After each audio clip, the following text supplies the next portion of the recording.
Hello students, welcome back to Magnet Brains Hindi. मैं फिर से हाजिर हूं आपके लिए हिंदी की शिक्षिका लाली वर्मा और आज हम पढ़ेंगे हमारी पाठ्य पुस्तक क्षितिज की ही एक और कविता, काव्य खंड की अंतिम कविता। इसके बाद हम चलेंगे गद्य खंड की ओर। ठीक है, इससे पहले जो हमारा वीडियो था, प्रीवियस वीडियो में हमने देखा था पाठ 8 कन्यादान कविता। ठीक है, और आज हम पढ़ने जा रहे हैं संगतकार। जो कविता है वो मंगलेश डबराल जी ने लिखी है और संगतकार नाम सुनते ही आपको संगीत संबंधी कुछ तो लग रहा होगा कि इसमें संगीत संबंधी कोई तो चर्चा परिचर्चा होगी। बिल्कुल आप सही सोच रहे हैं। तो आज हम जो पढ़ने जा रहे हैं, सबसे पहले कविता पढ़ने के पहले हम कवि जीवन परिचय पर नजर डालेंगे, दृष्टि डालेंगे और उनके जीवन परिचय से संबंधित उनकी जानकारी को भी जानेंगे, देखेंगे। ठीक है, आइए चलते हैं कवि परिचय की ओर। मंगलेश डबराल जी, जिनका जन्म हुआ था 16 मई 1948 से 9 दिसंबर 2020, समकालीन हिंदी कवियों में सबसे चर्चित नाम है। इनका जन्म 16 मई 1948 को टिहरी गढ़वाल, उत्तराखंड के काफलपानी गांव में हुआ था। इनकी शिक्षा दीक्षा देहरादून में हुई। दिल्ली आकर हिंदी पैट्रियट प्रतिपक्ष और आसपास में काम करने के बाद वे भोपाल मध्य प्रदेश कला परिषद भारत भवन से प्रकाशित साहित्यिक त्रैमासिक पूर्वाग्रह में सहायक संपादक रहे। इलाहाबाद और लखनऊ से प्रकाशित अमृत प्रभात में भी कुछ दिन नौकरी की। सन 1983 में जनसत्ता में साहित्य संपादन का पद भी संभाला। और क्या किया है, कुछ समय सहारा समय में संपादन कार्य करने के बाद वे नेशनल बुक ट्रस्ट से जुड़े रहे। कोरोना से संक्रमित होने के कारण 9 दिसंबर सन 2020 को वसुंधरा गाजियाबाद के एक अस्पताल में उनका निधन हो गया। मंगलेश डबराल के 5 काव्य संग्रह प्रकाशित हैं। पहाड़ पर लालटेन, घर का रास्ता, हम जो देखते हैं, आवाज भी एक जगह है और नए युग में शत्रु। इसके अतिरिक्त इनके 2 गद्य संग्रह, लेखक की रोटी और कवि का अकेलापन के साथ ही एक यात्रा व्रत, एक बार अयोबा भी प्रकाशित हो चुका है। अर्थात न केवल एक कवि हैं बल्कि एक बहुत अच्छे लेखक, रचनाकार, कहानीकार भी हैं और साथ ही साथ बहुत अच्छे यात्रा वृत्तांत के लेखक भी हैं, क्योंकि उन्होंने अंतिम जो लिखा है यात्रा व्रत, एक बार अयोबा भी प्रकाशित हो चुका है।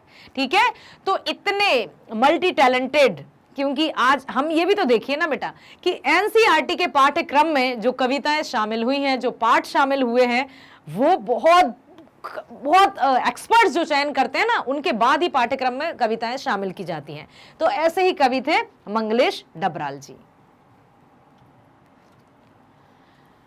अब देखिए इनकी जो कविता है, कविता प्रारंभ करने से पहले मैं थोड़ा सा आपको बता देती हूं कि इस कविता में हम क्या पढ़ेंगे। नाम से ही स्पष्ट है, संगतकार, संगीतकार नहीं, संगतकार। ठीक है, संगतकार और संगीतकार में अंतर है। अब यहां पर आपको एक चित्र दिखाई दे रहा होगा, इसमें बहुत सारे व्यक्ति नजर आ रहे हैं जो कि वाद्य यंत्रों पर हैं, हारमोनियम पर हैं, तबले पर हैं, बांसुरी पर है, सितार या गिटार पर है। ठीक है, तो ये जो संगतकार क्या होते हैं, संगीत क्षेत्र हो, चाहे राजनीति का क्षेत्र हो, चाहे फिल्मी जगत का क्षेत्र हो, हर एक जीवन के हर एक क्षेत्र में, हर एक पहलू में, हर एक व्यक्ति को सहयोगियों की आवश्यकता होती है। संगतकार मतलब संगति करने वाला या साथ देने वाला। ठीक है, संगतकार का संगीतकार नहीं, म्यूजिशियन नहीं, संगतकार मीन्स हमारा साथ देने वाला। समझ में आया? संगीत का उदाहरण हम लेंगे इसलिए क्योंकि यहाँ पर एक चित्र अच्छा सा है, दिखाई दे रहा है आपको, तो इसके माध्यम से आप और अच्छे से समझ जाएंगे।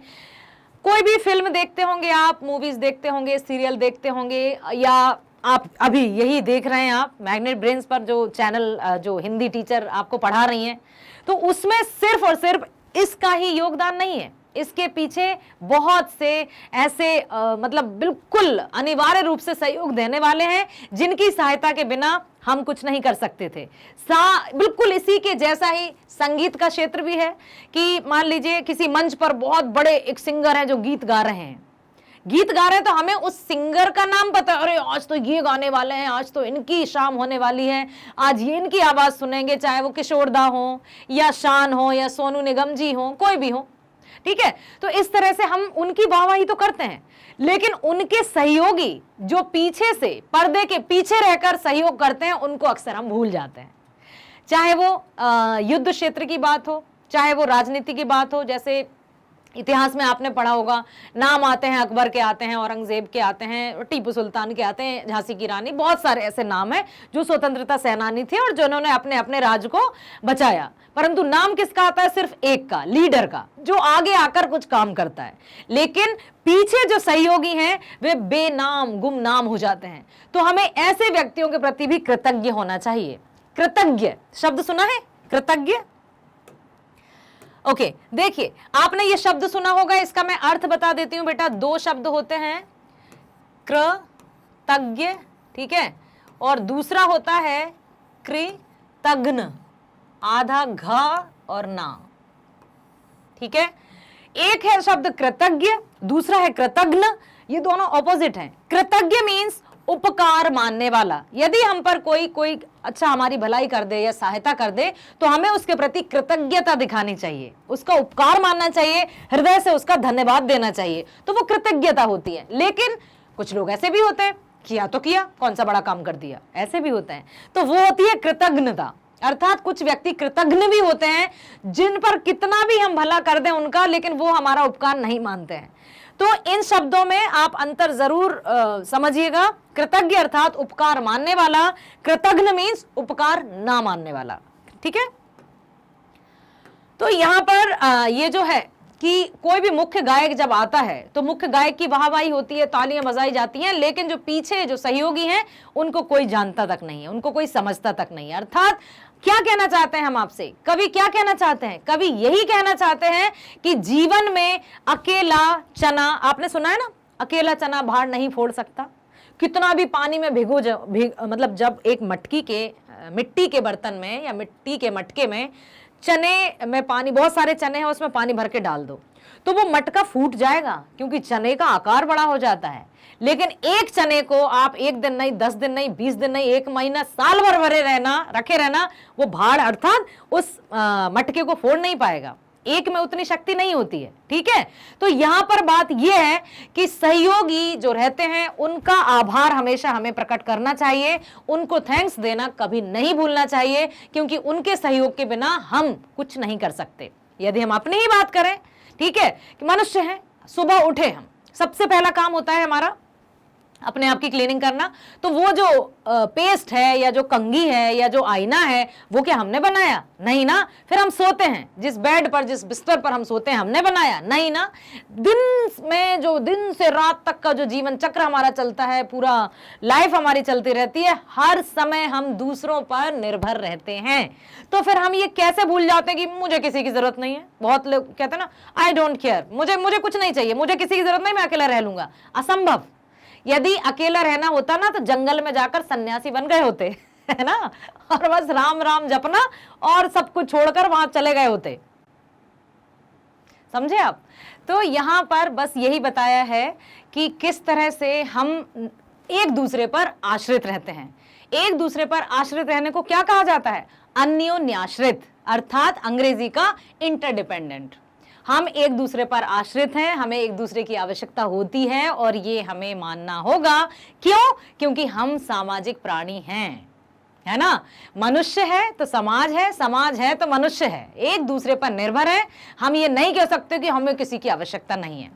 अर्थात संगतकार के माध्यम से देखिए, मुख्य गायक के चट्टान जैसे भारी स्वर का साथ देती वह आवाज सुंदर कमजोर सी कांपती हुई। संगतकार जो पीछे से आलाप देते हैं, कोरस, समझते हैं ना, आलाप देने वाले, कोरस देने वाले, उनको कौन जानता है? कोई नहीं जानता। कौन है? मेन सिंगर को, मुख्य गायक को, और उसी की वाहवाही होती है। बहुत अच्छी बात है, वाहवाही होती है, लेकिन हमें उनको भी नजरअंदाज नहीं करना है। अब कवि कहना चाहते हैं कि जो उनकी इतनी सहायता करते हैं वो कौन है आखिर? क्या उनका कोई छोटा भाई है जो बिल्कुल पूरे समर्पण के साथ उनका साथ देता है, या कोई उनका शिष्य है जो गुरु की सहायता के लिए हमेशा तत्पर रहता है, या पैदल चलकर सीखने आने वाला दूर का कोई रिश्तेदार जो मधुर मुख्य गायक की गरज में अपनी गूंज मिलाता आया है प्राचीन काल से, ना केवल आज से, बल्कि संगतकारों का महत्व तो युगों युगों से चला आ रहा है। और हर क्षेत्र में बेटा, संगीत में ही नहीं, हर क्षेत्र में संगतकार अर्थात सहयोगियों का साथ आवश्यक होता है। कोई किसी के बिना कुछ नहीं कर सकता, ठीक है। इसलिए घर, परिवार, समाज, देश, फिर संपूर्ण विश्व का निर्माण होता है। ओके, समझ में आया? अब संगीत से संबंधित एक और बात मैं कहूंगी, थोड़ा सा कुछ सुनाना भी चाहूंगी। संगीत क्या है, स्वर कितने होते हैं, सप्तक किसे कहते हैं, सरगम क्या है, मैं बता देती हूं, सा रे गा मा पा धा नी, ठीक है। तो ये जो 7 स्वरों के मेल को सप्तक कहते हैं, याद रखिएगा। हो सकता है मैं कभी बाद में आपसे पूछ लूं, सप्तक किसे कहते हैं? 7 स्वरों के मेल को सप्तक कहते हैं। कितने स्वर होते हैं संगीत में? 7। कौन कौन से? सा, रे, गा, मा, पा, धा, नी, और सा फिर से आ गया, सा रे गा मा पा धा नी। एक सरगम मुझे याद आ रही है, मैंने अपने स्कूल टाइम में सीखी थी, मेरे टीचर ने सिखाई थी, ऐसी थी, सागा सागा सागा मा गा रे सा नी रे गा रे सा नी, सागा सागा सा रे गा मा गा रे सा नी, सा सा सा सा रे सा नी सा रे गा गा मा गा रे गा मा पा पा ध पा मा गा मा पा मा गा रे गा गा मा गा रे सा नी रे सा नी ध पा मा गा मा पा ध नी सा नी ध पा मा गा रे मा गा रे सा नी सा मा गा रे सा नी सा आओ आओ आओ गुन गुन गाओ गाओ गाओ, छम छम नाचो नाचो, छम छम छम गुन गुन गुन गुन गाओ रे। इस तरह से संगीत में इतना रस भरा है, इतना आनंद भरा है कि किसी के भी मन को प्रफुल्लित कर सकता है। आप संगीत से प्रेम करते हैं, गाने माने सुनते हैं? देखिए, वर्तमान संगीत और थोड़ा सा यदि हम आपकी तरह थे तब के संगीत, और फिर जब हमारा जन्म ही नहीं हुआ था तब के संगीत में थोड़ा थोड़ा अंतर तो आया है, लेकिन संगीत तो संगीत होता है, अपना जादू तो वह बिखेर कर ही रहता है। ठीक है, चलते हैं, क्या होता है अब इस आगे। खो चुका होता है या अपने ही सरगम को लांघ कर चला जाता है भटकता हुआ एक अनहद में, तब संगतकार ही स्थाई को संभाले रखता है। जब कभी मुख्य गायक अपने सुर से भटक जाए या तार सप्तक में, हाँ देखिए एक और बात बता देती हूँ, सप्तक आपको पता है ना, 7 स्वरों के मेल को सप्तक कहते हैं। कितने सप्तक होते हैं? तार सप्तक, मध्य सप्तक, मंद सप्तक।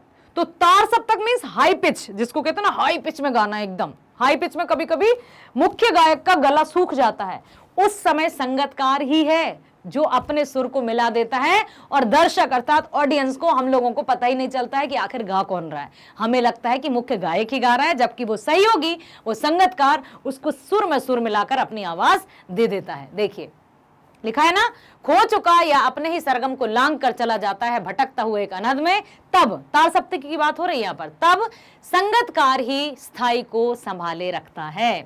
जैसे समेटता हो मुख्य गायक का पीछे छूटा हुआ सामान, जैसे उसे याद दिलाता हो उसका बचपन जब वह नौसिखिया था। जब आप स्कूल जाते होंगे, बस आ जाती होगी या अपने आप से जाते होंगे, जैसे भी आप जाते होंगे, मम्मी नहीं बेटा टिफिन रख लिया क्या, बॉटल रख ली क्या, मतलब हम जब तक चले नहीं जाते मम्मी का कुछ ना कुछ रहता है, और हाँ, और हम भूले भी रहते हैं। मतलब हम माँ के सहयोग के बिना तो एक कदम भी आगे नहीं बढ़ा सकते, वो तो माँ है, लेकिन सहयोगी भी अपने स्थान पर बहुत बड़ी भूमिका अदा करते हैं और हमें उनके प्रति कृतज्ञ रहना चाहिए। कृतज्ञ और कृतज्ञ समझ में आ गया ना? कृतज्ञ अर्थात उपकार मानने वाला, कृतज्ञ अर्थात उपकार ना मानने वाला। तो हमें कैसा बनना है बताइए?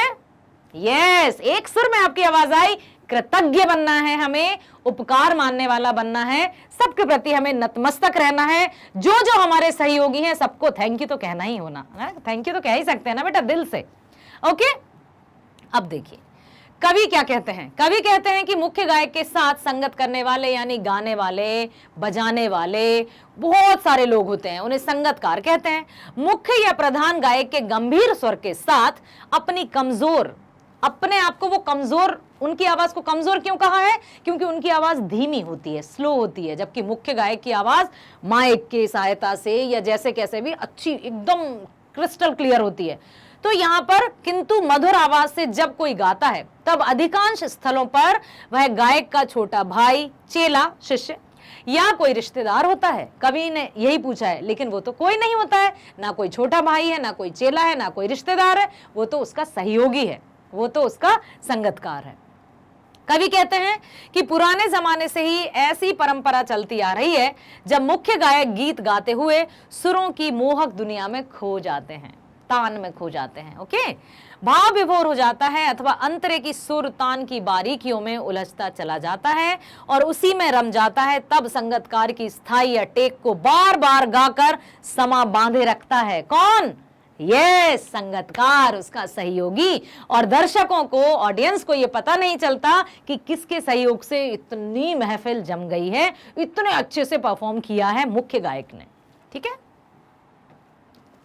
यहां कवि ये भी कहना चाहते हैं कि कभी कभी मुख्य गायक अपनी सरगम से उत्पन्न होने वाले आनंद से परे किसी दिव्य लोक में स्वर्गिक आनंद की अनुभूति करने लगता है। मतलब गाते गाते जब खो जाता है, संगीत में इतना जादू होता है कि सब कुछ भूल जाता है। संगीत में ही क्यों, मैं तो कहूंगी कि जिस कार्य को हम रोचकपूर्ण तरीके से करते हैं, इंटरेस्ट के साथ करते हैं ना, तो हमें नहीं रहता समय का पता कि हम कब कितने घंटे हमें कंटिन्यूएशन में हो गए, क्योंकि हम अपने रुचि से किए गए कार्य में कभी थकते ही नहीं। हम उसमें बोरियत फील ही नहीं करते हैं, हम मतलब लगता है कि बस करते जाओ, लेकिन वो कब, जब हमें इंटरेस्ट हो, जब हमारा मन कह रहा हो कि हमें ये करना है, तब हम नहीं थकते हैं, नहीं तो छोटी छोटी बातों में भी हम थक जाते हैं। ठीक है, योग साधना की ऐसी आनंददायी स्थिति में श्रोताओं को संगीत से जुड़े रखने का काम संगतकार ही करता है। कवि यहाँ एक अनुपम उदाहरण देते हैं कि ऐसा लगता है किसी के चले जाने के बाद जैसे कोई उसका छूटा हुआ सामान संजो कर रख रहा हो। कवि आगे ये भी कहते हैं कि संगतकार अपनी टेक से मुख्य गायक को यह याद दिलाता है कि वह कभी वह नया नया सीखने वाला था, आज जैसा महान गायक ना था। तो जब कभी भी हम कार्य करते करते हमसे कोई भूल हो जाए या गलती हो जाए तो अपने आप को दोष मत देना। अपने आप को दोष मत देना मतलब ये नहीं कि हो गई तो हो गई ऐसा भी नहीं करना है। एकदम से ऐसा नहीं करना है कि ओ मुझसे तो ये कैसे गलती हो गई, मुझसे तो हो ही नहीं सकती ये तो, मतलब और हम हताश हो गए, एकदम दुखी हो गए। सीखे हैं, वी आर ह्यूमन बींग्स, होती हैं गलतियां, गलतियों को दोहराना गलती होती है, उससे बड़ी गलती होती है। तो गलतियां होती हैं, सीखते रहते हैं, गलतियां होती रहती हैं। गलती होना कोई बड़ी बात नहीं है, गलती करना कोई बड़ी बात नहीं है, लेकिन गलती को दोहराना नहीं है, ये मनुष्य की बुद्धि की परिचायक होती है। ओके, तो वो यही कहता है कि मान लीजिए कभी सुर भटक गया मुख्य गायक, तो अब वो सोचता है कि लो ये एक पर्दे के पीछे या जो कोरस वाले थे उसने संभाला, मेरी क्या वैल्यू रही, ये नहीं सोचना है। कोई भी कभी भी पीछे रह सकता है, कोई भी कभी भी गलती कर सकता है, किसी से भी भूल हो सकती है। तो इसका तात्पर्य नहीं कि आप अपने अहंकार को इकट्ठा कर लें कि ये कैसे हुआ, वो क्या सोचेगा, ये क्या सोचेगा। परिस्थिति के अनुसार देखना है कि परिस्थिति को तो संभाले रखा ना। ठीक है, तो वो यही कहता है कि आज जैसा महान गायक नहीं था, वो भी कभी नौ सीखिया था ना, नया नया सीखा था ना। हर एक व्यक्ति कोई भी कार्य करता है तो प्रथम जो है कदम उसको रखना पड़ता है। ठीक है, इस प्रकार वह अपनी आवाज के जादू से उसके बचपन की याद दिलाता है और उससे कहता है कि नहीं कंटिन्यू करते जाइए। इशारों ही इशारों में सांकेतिक भाषा के कितने रूप होते हैं, लिखित, मौखिक और सांकेतिक। तो सांकेतिक भाषा में वो कह देता है और उनकी मूक भाषा जो रहती है सांकेतिक भाषा, उसमें वो अपने कार्यक्रम को या अपना जो भी कार्य होता है उसको कंटिन्यूटी प्रदान करते हैं, निरंतरता प्रदान करते हैं। अब क्या है इस पद में विशेष क्या है? प्रस्तुत काव्यांश सरल सुंदर खड़ी बोली में रचित है। याद रखिएगा, सामान्य बोलचाल की भाषा में कवि ने भावों का घट भर दिया है। घट मतलब घड़ा, गागर में सागर भर देना। संगीत से संबंधित तान, स्थाई, सरगम आदि शब्द भावों की यथोचित अभिव्यक्ति करते हैं। जटिल तानों के जंगल से कवि का उद्देश्य संगीत की अतल गहराइयों से है। अटल गहराइयों से, अथाह सागर, अथाह सागर सुना है 9th में?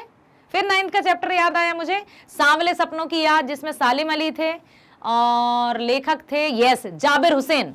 जाबिर हुसैन जी ने सालिम अली को क्या कहा था? अथाह सागर, टापू कहने के बजाय उनको अथाह सागर कहा था। अथाह सागर मतलब जिसकी असीमित गहराई हो। तो जटिल तानों के जंगल से कवि का उद्देश्य संगीत की अथाह गहराई से है, संगीत का कोई छोर नहीं है। ठीक है, प्रस्तुत कविता मुक्तक शैली में अतुकांत रचना है। ठीक है, कवि ने मुख्य गायक के साथ साथ उसके सहयोगियों की महत्ता को भी स्वीकार किया है। दूसरा काव्य पैराग्राफ पढ़ते हैं हम। तार सप्तक में जब बैठने लगता है उसका गला, प्रेरणा साथ छोड़ती हुई उत्साह अस्त होता हुआ, आवाज से राख जैसा कुछ गिरता हुआ, तभी मुख्य गायक को ढांढस बंधाता कहीं से चला आता है संगीतकार का स्वर। कभी कभी वह यूं ही दे देता है उसका साथ, यह बताने के लिए कि वह अकेला नहीं है और यह कि फिर से गाया जा सकता है। गाए जा चुका राग और उसकी आवाज में जो एक हिचक साफ सुनाई देती है या अपने स्वर को ऊंचा ना उठाने की जो कोशिश है, उसे विफलता नहीं, उसकी मनुष्यता समझा जाना चाहिए। देखिए बेटा, सहयोगी कितनी महत्वपूर्ण भूमिका निभाते हैं, यहां कवि ने बहुत अच्छे तरीके से सिखाया है और बहुत अच्छी तरीके से हमें समझाने का प्रयास किया है कि तार सप्तक मतलब सबसे हाई पिच, जब गला बैठने लगता है, ठीक है, तो क्या करते हैं सहयोगी, और जब गला बैठने लगता है और देखते हैं कि करोड़ों की ऑडियंस या जितने भी एक श्रोता भी काफी होता है वक्ता के लिए, कोई भी अब उसको लगता है कि मेरी आवाज बैठने वाली है, ऊंचे स्वर पर मैं हूं और अब मेरा स्वर टूटने वाला है, क्या होगा, हतोत्साहित हो जाता है, एकदम निराश हो जाता है। तब क्या करता है, मुख्य गायक को ढांढस बंधाता है, उसको मोटिवेट करता है कि कोई बात नहीं, हो जाता है ना, हम मनुष्य ही तो हैं, गलती सबसे होती है। ठीक है, एक बात मैं आपसे भी कह दूं, यदि कभी बोलते बोलते मुझे खांसी आ जाती है या मैं रुक जाती हूं तो माफ करना भाई, हो जाता है ना। ठीक है, तो यहां पर तभी मुख्य गायक को ढांढस बंधाता कहीं से चला आता है संगीतकार का स्वर। कभी कभी वह यूं ही दे देता है उसका साथ, यह बताने के लिए कि वो अकेला नहीं है। यहां पर जिस तरह से मैं अकेली नहीं हूं, मेरे साथ कौन है, आप हैं, मेरे साथ बहुत लोग हैं जो मेरे सहयोगी हैं, उनकी सहायता के बिना मैं यहां नहीं थी। ठीक है, साथ ही साथ आप मेरे साथ हैं, आप प्रत्यक्ष रूप से ही सही, परंतु आप मेरे साथ हैं। मैं ये बिल्कुल महसूस ही नहीं कर पाती हूं कि आप लोग यहां नहीं हैं मेरे साथ, मुझे लगता है कि आप मेरे साथ यही हैं और हम बिल्कुल आमने सामने बैठकर पढ़ रहे हैं। ठीक है, तो यही बताने के लिए संगीतकार भी कहता है मुख्य गायक से कि आप अकेले नहीं हैं, मैं हूं, चलो कंटिन्यू करो, निरंतरता के साथ आगे बढ़ो। और कहते हैं क्या कि जो गा चुके हैं उसको फिर से गा दीजिए। यदि कहीं सुर भटक गया, मान लीजिए कहीं मैं रुक जाऊं, तो मैं फिर से उस पद को बोल सकती हूं। ठीक है, और उसकी आवाज में जो एक हिचक साफ सुनाई देती है या अपने स्वर को ऊंचा ना उठाने की जो कोशिश है, उसे उसकी विफलता नहीं, उसकी मनुष्यता समझा जाना चाहिए।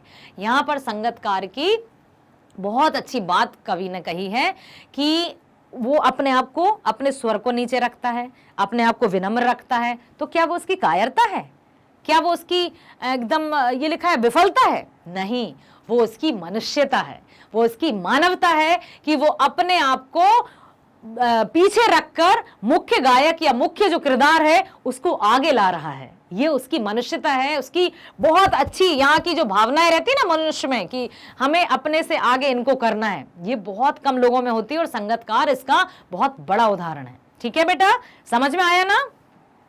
कवि क्या कह रहे हैं कि जब तार सप्तक में यानी बहुत ऊंची आवाज में गाते गाते मुख्य गायक या गायिका का स्वर उखड़ने लगता है और गला बैठने लगता है, तब संगीतकार अपनी कोमल आवाज में सहारा देकर उसे निराश हताश अवस्था से उबारने का प्रयास करता है। लगातार ऊंचे स्वर में गाते रहने से गायक की सांस जैसे उखड़ने लगती है, तब संगीतकार अपनी टेक के द्वारा उसे संभाल लेता है और यह अनुभव कराता है कि इस अनुष्ठान में वह अकेला नहीं है।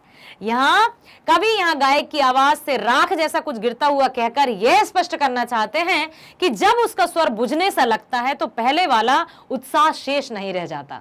जब कभी स्वर बिखरने लगे और बहुत बड़ा कोई कार्यक्रम है तो उसको लगता है कि अब मैं क्या करूं, हताश हो जाता है वो, तो तब संगीतकार अपनी कोमल आवाज की सहायता से उसे उबार देता है और उसके साथ उसको हौसले को, उसके ढांढस को बंधाता है कि मैं भी हूं आपके साथ, बिल्कुल चिंता मत करिए, फिर से गा दीजिए ना वो पंक्ति। ठीक है, संगीतकार तब उसे मानो सांत्वना देता है, निराश मत हो, हम सब तुम्हारे साथ हैं और पहले की भांति पूरे दमखम के साथ दोबारा फिर से गाया जा सकता है। यहाँ कवि एक बात की ओर संकेत करते हैं कि उस समय संगीतकार की आवाज में एक प्रकार की झिझक, देखो बेटा, दे वही रहे उनको, सांत्वना भी दे रहे हैं, उनको आगे भी वो कर रहे हैं, लेकिन फिर भी उनकी आवाज में हिचक है, क्योंकि वो अपने आप को आगे लाना नहीं चाहते हैं, क्योंकि जो मुख्य गायक है उसका वर्चस्व दर्शकों के सामने वो बनाए रखना चाहते हैं। कितनी बड़ी इंसानियत की मिसाल देते हैं वो, ठीक है। उस समय संगीतकार की आवाज में जो झिझक साफ अनुभव की जा सकती है, मानो वह संकोच के साथ गा रहा हो। इस समय संगीतकार की आवाज में एक प्रकार की झिझक साफ अनुभव की जा सकती है, मानो वह संकोच के साथ गा रहा हो, ताकि उसका स्वर मुख्य गायक या गायिका के स्वर से ऊपर ना पहुंच जाए। वह हमेशा अपनी आवाज को नीचे रखना चाहता है। कवि कहते हैं कि उसके ऐसा करने का मतलब उसकी असफलता या कमजोरी नहीं है, बल्कि वह तो मुख्य गायक का मान बनाए रखने के लिए ऐसा करता है। इसी को कवि ने उसकी मानवता और महानता बताया है। समझ में आया? संगीतकार की भूमिका समझ में आई बेटा? अब इसमें मुख्य क्या है, विशेष क्या है? मुक्त छंद और आतुकांत शब्दों में कवि ने रचना की है। इसमें सरल सहज खड़ी बोली का प्रयोग हुआ है, जिसमें प्रतीकात्मक शब्दों जैसे प्रेरणा साथ छोड़ना, उत्साह अंत होना आदि का सुंदर समुचित प्रयोग हुआ है। कवि ने अति साधारण संगीतकार के महत्वपूर्ण योगदान की भरपूर सराहना भी की है। भावानुकूल प्रतीकों का उपयोग हुआ है भावनाओं के साथ, ठीक है। ओके, आई होप आपको कविता समझ में आई होगी, और साथ ही साथ अपने सहयोगियों के प्रति हमें कृतज्ञ रहना चाहिए, ये भी आपको बात समझ में आई होगी। और आशा करती हूं कि आपने कविता के साथ संगीत का आनंद भी लिया होगा। और आपको कौन से गीत पसंद हैं, किस तरह के आपको म्यूजिक अच्छा लगता है, कमेंट बॉक्स में जरूर लिखिएगा। मैं आपको जानना चाहूंगी कि आप किस तरह का पसंद करते हैं म्यूजिक। ओके, ठीक है। अब मैं एक और बात कहना चाहूंगी कि आप किस तरह से हिंदी के वीडियोस देख पाएंगे। क्या मैग्नेट ब्रेन्स के चैनल पर जाएंगे और सर्च करते रहेंगे, परेशानी होगी? ऐसा होता है क्या? बिल्कुल। तो इसके लिए मैं आपको एक समाधान बता देती हूं, एक सॉल्यूशन बताती हूं। ध्यान से सुनिएगा, बहुत ध्यान से, स्किप मत करिएगा बेटा, अच्छे से सुनिएगा। हमारे हाथ में जो भी हो, चाहे हम लैपटॉप पर बैठे हो, चाहे हम सिस्टम पर हो, या हमारे हाथ में मोबाइल हो, जो भी हो, सबसे पहले हम गूगल या क्रोम पर जाएंगे और मैग्नेट ब्रेन्स टाइप करेंगे। मैग्नेट ब्रेन्स टाइप करते ही हमें कुछ इस तरह से स्क्रीन पर नजर आएगा। स्क्रीन पर नजर आएगा ये सारे विषय, और विषय से पहले हम देखेंगे कि हमें क्या पढ़ना है। क्या सीबीएसई इंग्लिश मीडियम संबंधित कोई भी जानकारी, किसी भी विषय से संबंधित, किस क्लास से संबंधित क्या चाहिए वो देखेंगे, या फिर हमें जाना है सीबीएसई हिंदी मीडियम पर, कौन सी क्लास का मटेरियल चाहिए आपको, या फिर हमें एनटीएससी जो प्रतियोगी परीक्षा है उससे रिलेटेड कुछ जाना है, या हमें ओलंपियाड से संबंधित जानकारी चाहिए। ओलंपियाड सभी विषयों के होते हैं, हिंदी का भी होता है, ठीक है। मान लीजिए आपको जाना है सीबीएसई ही हिंदी मीडियम, ठीक है। अब हिंदी मीडियम को हम जैसे ही क्लिक करेंगे तो हमारे सामने आ जाएगा कुछ इस तरह से, ठीक है। स्क्रीन को आप देख पाएंगे, यहां पर आप देखेंगे कि हाँ मुझे 10th क्लास का मटेरियल चाहिए और हिंदी का चाहिए, तो आपने क्लिक किया और आपके सामने ये आ गया। अब आप क्या करेंगे, आपको क्या देखना है? क्या आपको पाठ्यक्रम चाहिए या पाठ 1 चाहिए? पाठ 1 में भी क्या चाहिए? पाठ 1 की व्याख्या चाहिए, जो एनसीईआरटी सॉल्यूशंस चाहिए, या सी पार्ट के बहुविकल्पीय एमसीक्यूज चाहिए? क्या चाहिए? सबसे पहले हम यही सोचते हैं कि सबसे पहले हम पाठ्यक्रम ही देख लें। पाठ्यक्रम देखने के साथ ही हम बिल्कुल क्रिस्टल क्लियर हो जाएगा कि हमें साल भर क्या पढ़ना है। तो मान लीजिए हम चलते हैं पाठ्यक्रम पर। पाठ्यक्रम पर हम जैसे ही गए तो यहां पर ये दिखाई देगा, हिंदी में गए, पाठ्यक्रम पर गए, और पाठ्यक्रम पर हम पढ़ते बाद में चित्रों को पहले देखते हैं। ये हमारी आदत है, मानवीय प्रवृत्ति है। तो जैसे ही हमें चित्र दिखे, अरे ये तो हमारी किताब है। यदि हम कोर्स ए पढ़ते हैं तो हमें क्षितिज और कृति को हाँ हमारी लगता है मैडम हमें पढ़ाएंगे, बिल्कुल पढ़ाएंगे। फिर कोर्स बी वाले स्पर्श और संचयन, ये तो मेरी हिंदी की किताब है, आप ये सोचेंगे। तो जिस भी, चाहे आप अभी जैसे कोर्स ए का हम पढ़ा रहे हैं, जैसे ही कोर्स ए समाप्त होगा कोर्स बी भी स्टार्ट कर देंगे, बी के वीडियोस भी आपको उपलब्ध हो जाएंगे, ठीक है। तो यहां पर ये जानकारी आपको बहुत अच्छे से मिलेगी, जहां पर आपको कोई भी कंफ्यूजन नहीं होगा। टाइम जो है कभी कभी बर्बाद हो जाता है, या कहते हैं कहां तक ढूंढे हम, हिंदी की वीडियो मिल ही नहीं रहे, कहां होंगी, हम बंद करके रख देते हैं। तो नो, समझ में आया? प्रोसेस समझ में आई ना बेटा? तो ये हमें करना है, और इसके लिए हमें बहुत अच्छी बात जो मैग्नेट ब्रेन्स की तरफ से हम सबको एक बहुत अच्छा, सब बहुत ही बड़ा सा ऑफर, क्यों कहूं मैं, क्योंकि ऑफर का महा ऑफर है, बम्पर प्राइज है। ये तो क्या है कि मैग्नेट ब्रेन्स लेकर आया है 6 to 12 ऑनलाइन स्कूल शिक्षा एकदम फ्री। जिस गाड़ी में हम बैठते हैं, कहीं भी जाएंगे, कुछ ना कुछ तो हमें पे करना ही होता है। कुछ भी घर से बाहर कदम रखा मतलब हमें पॉकेट से कुछ तो पैसे निकालना होंगे, लेकिन यहां आप अपने जीवन का सफर तय करेंगे, सफलता प्राप्त करेंगे, और वो भी एकदम फ्री। कुछ नहीं पे करना है बेटा, कभी नहीं पे करना है, कोई पेड सब्सक्रिप्शन नहीं है, ये बिल्कुल सत्य है, एकदम ट्रू है, ठीक है। तो इसके लिए सिर्फ और सिर्फ आपको करना क्या है, चैनल को लाइक कीजिए, सब्सक्राइब कीजिए और अधिक से अधिक शेयर कीजिए, ठीक है, ताकि हम और आप मिलकर इसको बहुत ऊंचाइयों पर ले जाएं, क्योंकि आपके बिना हम कुछ नहीं, ठीक है। आप हैं तो हम हैं, ठीक है बेटा। और आपसे अच्छा निर्णायक या जज कोई हो नहीं सकता, जज आप करिए, बाकी मेहनत हम करते हैं, ठीक है। तो मिलते हैं अगले वीडियो में इसी पाठ, जो हमने पाठ अभी पढ़ा संगतकार, उसके एनसीईआरटी सॉल्यूशंस के साथ। तो आइएगा जरूर, ठीक है। चलते हैं, नमस्कार, बाय बाय, थैंक यू।